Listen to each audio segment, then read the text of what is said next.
अतुलित बल धामम हेम शैलाभदेहम् धनुजवन कृशानं जानिनाम् अग्रगण्यम् सकल गुण निधानम वानरानामधीशम रघुपति प्रिय भक्तम बात जातम।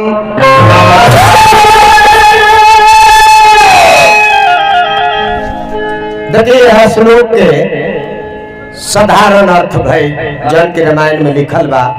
अतुलित बल के धाम, सोना के पर्वत सुमेरु के समान, कांति युक्त शरीर वाले दैत्य रूपी वन को ध्वंस करने के लिए अग्नि रूप, ज्ञानियों में अग्रगण्य, संपूर्ण गुणों का खान, वानरों का स्वामी श्री रघुनाथ जी के प्रिय भक्त पवन पुत्र को मैं प्रणाम करता हूँ। दोनों भी पेड़ के गुठलिए में पेड़ होला, आठिए में पेड़ होला, वो चाहे बड़ होके चाहे छोट होके ना जी। वही बियड़े में से बड़का पेड़ निकले, बड़, पीपर, लेर, रहरी, मसूरिया, कुछ बियड़े में रहेला जी। अठोलिए में मैं वृक्ष बा। तई इतने श्लोक में मैं सुंदर कांड बा। इ दूगो श्लोक के जे रोज पाठ करी ओकरा सुंदर कांड पाठ कइला के फल मिल जाई। आ जे सुंदर कांड के पाठ करी नु ओकरा मैं रामायण के पाठ कइला के फल, ऐसे प्रमाण बा।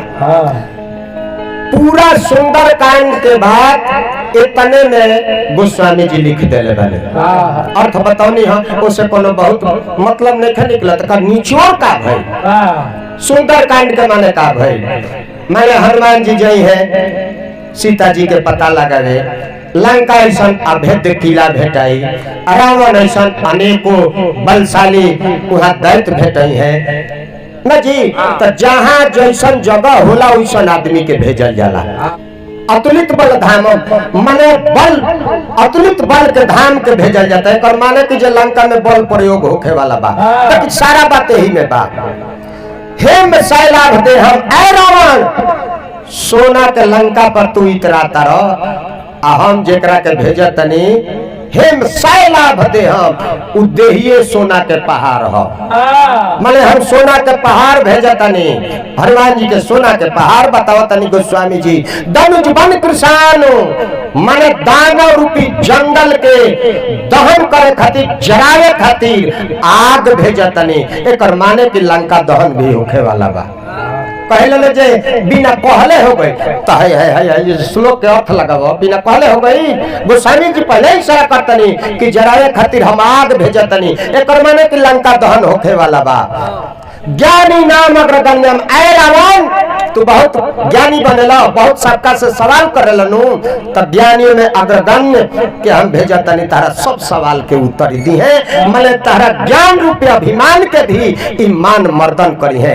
आड़ी आगे बढ़ी सकल गुण निधानम, बहुत मायावी बनेला नु, तारा सब माया के जवाब दी है। एकर माने की जे लंका में माया के भी प्रयोग होखे वाला बा, जौन की अशोक वाटिका में भई। बानरा नाम धीसम, ऐ रावण तारा बानर से दिक्कत बा, ऐसा श्राप बा तारा पर, तब बानर से न तारा दिक्कत बा, सावधान रहिए। हम बानर के स्वामी के भेजतानी, बानरा नाम धीसम। एकरा बावजूद भी रघुपति प्रिय माने रघुनाथ के भक्त हुवन, बात जातम माने पवन के पुत्र हुवन, तनिन करा वेग के भी आकलन कर लिया। ऐसे वीर को मैं प्रणाम करता। खाली रामायण पढ़ला से ना भेटाई, एकरा खातिर गुरु के सेवा करे के पड़ी, सत्संग करे के पड़ी, तो वही रूप के तनी भजन करे के बा हो।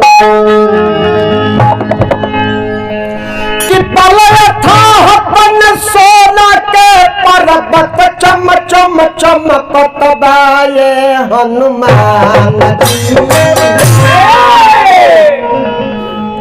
अपन सोना के पर्वत चम चम चमकत बाए हनुमान।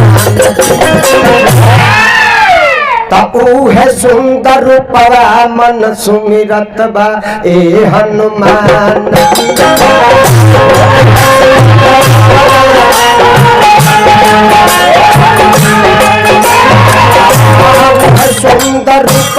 मन सुमिरत बा हे हनुमान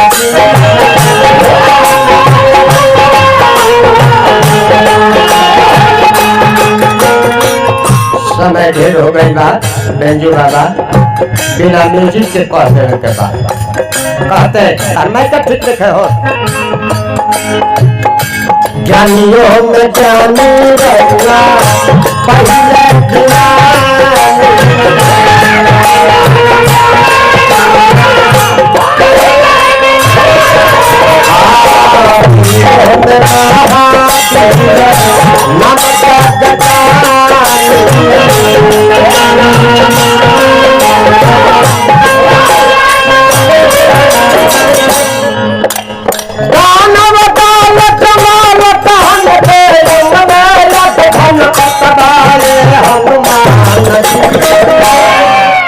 तू है सुंदर बड़ा बड़ा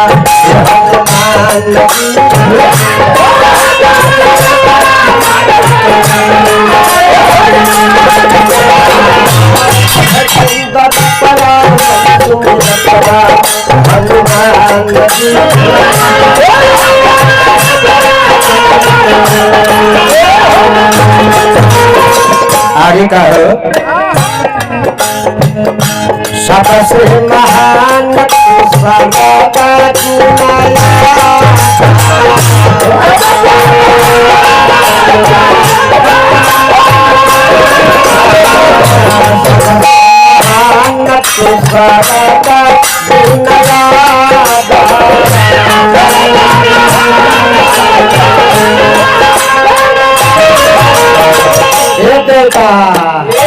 हरे कृपा से दुनिया भैली उजागर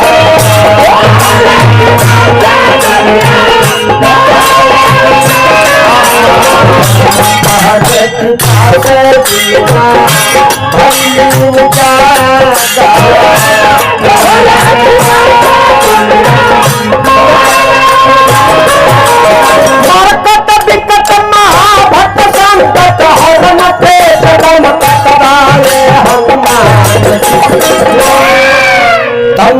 सुंदर रूपवा मन सुमिरत बा हे हनुमान जी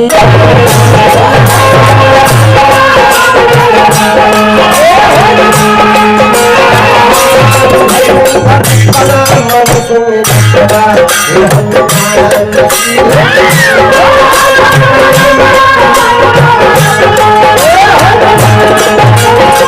अंतिम कड़ी में कहे के बाद असुरा भयावन पतित पावन के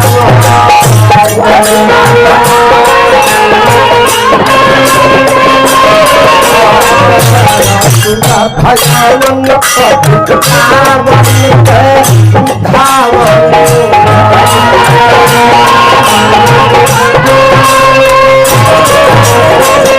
भगत शिरोमणि श्री राम मन भाव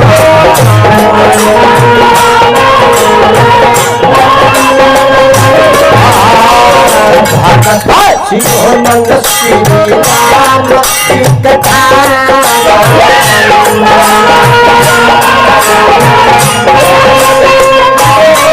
आशुतोष रौरे भरोसे संतोष सुरी न करत हनुमान चला तऊ है सुंदर रूपवा मन सुमिरत बा हे हनुमान